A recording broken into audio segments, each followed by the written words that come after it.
আমি আজকে যে রেসিপিটা বানাচ্ছি একবার আপনারা বানিয়ে দেখবেন। পটল তো অনেকভাবে খেয়েছেন, আমি আজকে পটলের রস ভরা চিকেন মালাই করব। এই দেখুন, পটলটাকে আমি এই যে ভেতরে, আপনাদের কাছে যে চামচ আছে না, কাটা চামচ, যে কোনো চামচ দিয়ে ভেতরে সব কিছু অংশটা বের করে নেবে। এক সাইড মানে একটু হালকা করে কাটবে, আর এক সাইড মোটা করে কাটবে, তাহলে বের করতে সুবিধা হবে। এইভাবে আমি সব পটলগুলো বানিয়ে নিয়েছি।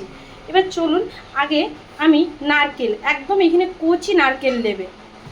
আগে আমি মিক্সিতে নারকেলটা পেস্ট করে নিই, তারপরে একে একে করে সব পেস্ট করে নেব। এনে চেষ্টা করবে, কচি নারকেল না থাকলে আপনারা এমনি নর্মাল নারকেলও দিতে পারেন। দেখুন, নারকেলটা আমার বাটা হয়ে গেছে। আমি কিন্তু বেশি মিহি হয়ে একদম বাটবেন, দেখুন দরদরা ভাব থাকবে, বেটে নেবে। এরই মধ্যে এবার আমি চিকেনটাও হালকা পেস্ট করে নেব।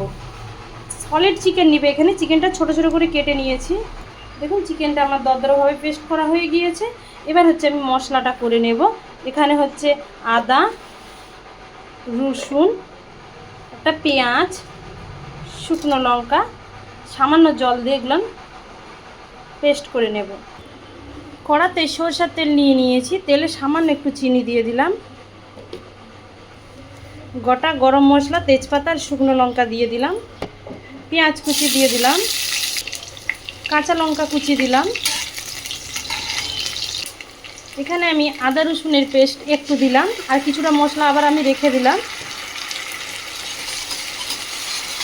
দিয়ে ভালো করে মশলাটাকে, আদা রসুন লঙ্কা মশলাটাকে কষিয়ে নেব। এবার এখানে হলুদ, লবণ, একটু ধনে গুঁড়ো, একটু জিরে গুঁড়া, একটু গোলমরিচ, আর হচ্ছে একটু লঙ্কা গুঁড়া দিয়ে ভালো করে মশলাটা, এখানে সামান্য একটু জল দিয়ে, এবার এখানে সামান্য একটু জল দিয়ে মশলাটা খুব ভালোভাবে আমি কষিয়ে নিচ্ছি।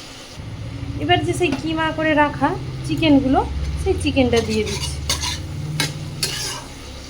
চিকেনটা খুব ভালোভাবে এবার একসাথে আমি কষিয়ে নেব। আপনারা সবাই ভালো আছেন তো? দেখুন, এইভাবে চিকেনটাকে ভালো করে কিন্তু একবারে কষিয়ে নেব। একবার কিন্তু এই পটলের রস ভরা মালাই চিকেনটা খেয়ে দেখবেন। একবার খেলে না, যাদেরই দিবেন তারা কিন্তু আঙুল চেটে পুটে খাবে। ভালো করে এটা এবার কষিয়ে নেব। এই দেখুন, চিকেনটা যেরকম পুরো ভুজিয়া বানানো। আমার কারেন্টটা চলে গিয়েছে, তার জন্য এই যে এইখানে আমি করতেছি, যে ভুজিয়াটা বানিয়ে নিয়েছি পুরো চিকেনের ভুজিয়ার মতো করে। এবার এখানে সামান্য একটু বেসন লিছি, সামান্য বেসনে সামান্য একটু জল দেবো, টাইট করে একটু এটা গুলিয়ে নেব। দেখুন, আমার এক হাতে ফোন আছে তো, তাই আপনাদের আমি দেখাতে পারছি না ভালোভাবে। এবার এই পটলের মধ্যে এটা হালকা ঠান্ডা করবেন, দিয়ে আপনারা পুরো ঢুকিয়ে দিবেন এরকম করে করে। দেখুন, আমি পুরো ঠেসে ঠেসে ভরে নিয়েছি। লাস্টে ওপর দিয়ে একটু বেসন দিয়ে দিচ্ছি, এরকম করে। বেসনটা আপনারা ময়দা দিয়ে দিতে পারেন, যাতে এটা না বেরিয়ে যায়। এরকম করে পুরো লাগিয়ে দিবে। এইভাবেই আমি সবগুলো বানিয়ে নেব। দেখুন, সব পটলগুলো ভরা হয়ে গিয়েছে। এবার হচ্ছে এই চিকেনটা রেখে দিয়েছি, আর একটু বেশি হয়েছিল, সেটা দিয়ে কিন্তু আরেকটা রেসিপি আসবে। জানেন, কারেন্টটা চলে গিয়েছে, তার জন্য এই যে লাইট জ্বেলেই দেখাচ্ছি আপনাদের। সরষের তেলটা ভালো করে গরম করে নেওয়ার পর এবার পটলগুলো ভেজে নেব। একে একে সেই সবগুলো দিয়ে দিচ্ছি, পুর ভরা, ভরে রাখা যে পুর ভরেছিল সবগুলো এবার ভেজে নেব। জানেন, আপনারা আরেকভাবেও করতে পারেন। চিকেনটাকে কাঁচা রেখে মশলা মাখিয়েও রান্না করবেন, তাও ভালো লাগবে। কিন্তু মানে পটলটাকে ভেজে, কিন্তু আমি যেভাবে করছি এইভাবেও খেয়ে দেখবেন, ভীষণ টেস্ট হয়। এবার এই পটলগুলো আমি ঢাকা দিয়ে দেব। এক সাইড হয়ে গেলে এক সাইড এরকম আস্তে আস্তে করে উল্টিয়ে দেবে, কারণ চারিপাশ এইভাবেই ভেজে নেব। ঘিটা আমি আবার ঢাকা দিয়ে দেবো। সব কটা উল্টিয়ে উল্টিয়ে ভেজে নিচ্ছে, আবার ঢেকে দিলাম। এদিকে দুধটাকে ভালো করে ফুটিয়ে মালাইয়ের মতো করে নিচ্ছি। মালাই যেরকম হয়, পুরো গাঢ় গাঢ় ক্ষীরের মতো করে। এবার সামান্য একটু এখানে গোলাপ জল আর একটু কেওড়া জল, এখানে যদি আপনারা কেউ মিঠা আতর দিতে চান আপনারা দিতে পারেন। আর যারা গোলাপ জল কেওড়া জল খান না, তারা না দিলেও হবে। পটলগুলো আমার ভাজা হয়ে গিয়েছে, নামিয়ে নেব। সেই পটল ভাজার তেলের ওপরে এবার এখানে আমি সামান্য একটু ঘি দিয়ে দিলাম। আমি আগে একটু চিনিও দিয়েছি সামান্য।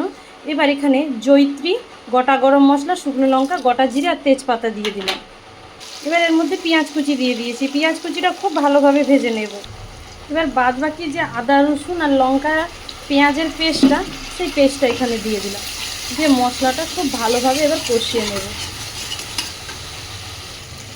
এবার এখানে হলুদ, লঙ্কা গুঁড়ো সামান্য, ধনে গুঁড়ো, একটু গোলমরিচ আর একটু জিরে গুঁড়ো, সামান্য জল দিয়ে এটা পেস্ট করে নেব। এই সেমভাবে আপনারা মালাই চিকেনও বানাতে পারেন, তাও কিন্তু খেতে ভালো লাগবে। এখানে টমেটো আর একটা কাঁচা লঙ্কা আর এখানে একটু লবণও দিয়ে দিলাম, আগেও লবণ দেওয়া ছিল। মশলাটা কিন্তু খুব ভালোভাবে কষিয়ে নেব। অনেকক্ষণ আমার কষানো আছে। এবার সেই নারকেল বাটাটা, কচি ডাবের যে নারকেলটা ছিল সেই বাটাটা দিয়ে দিলাম, সেটাও এবার একসাথে খুব ভালোভাবে আমি কষিয়ে নেব। আচ্ছা, রবিবার স্পেশাল যদি এরকম একটা রেসিপি থাকে কেমন লাগে বলুন। এইভাবে আপনারা যদি ডাব চিকেনও করেন না, মানে ডাব চিংড়ি, তাও ভালো লাগবে, যেভাবেই করবেন। এবার সেই দিয়ে এবার পটলগুলো দিয়ে একসাথে কিন্তু আমি ভালো করে কষাবো, কারণ পটলগুলো না কষালে তবে কিন্তু এটা খেতে ভালো লাগবে। এখানে কিন্তু আমি কোনো গরম মশলা দেবো না, আমি সেই যে এভারেস্টের বিরিয়ানির মশলা আছে না, সেই গুঁড়ো আমি এখানে সামান্য দিয়ে দিলাম। আপনারা এইভাবে রান্না করলেও ভালো লাগবে। যেহেতু আমি মালাই বলছি, পটলের রস ভরা মালাই, এবার হচ্ছে আমি সেই গাঢ় করে রাখা দুধটা দিয়ে দিলাম। দেখুন দুধটা দিয়ে দিছি। আপনারা এখানে ভেজে রাখা মানে আলুও দিতে পারেন, বড় বড় করে কেটে রাখা। আর এইভাবে যদি আপনারা পটল চিকেনের বিরিয়ানিও বানান, খেতে কিন্তু অসাধারণ হয়। এবার কাজু বাদাম আর সেই কিশমিশগুলো দিয়ে দিলাম। রান্না যদি ভালোবাসেন, একটা রেসিপি দিয়ে অনেক রকমের রেসিপি তৈরি হবে। এবার উপর দিয়ে সামান্য একটু ঘি দিয়ে দিলাম।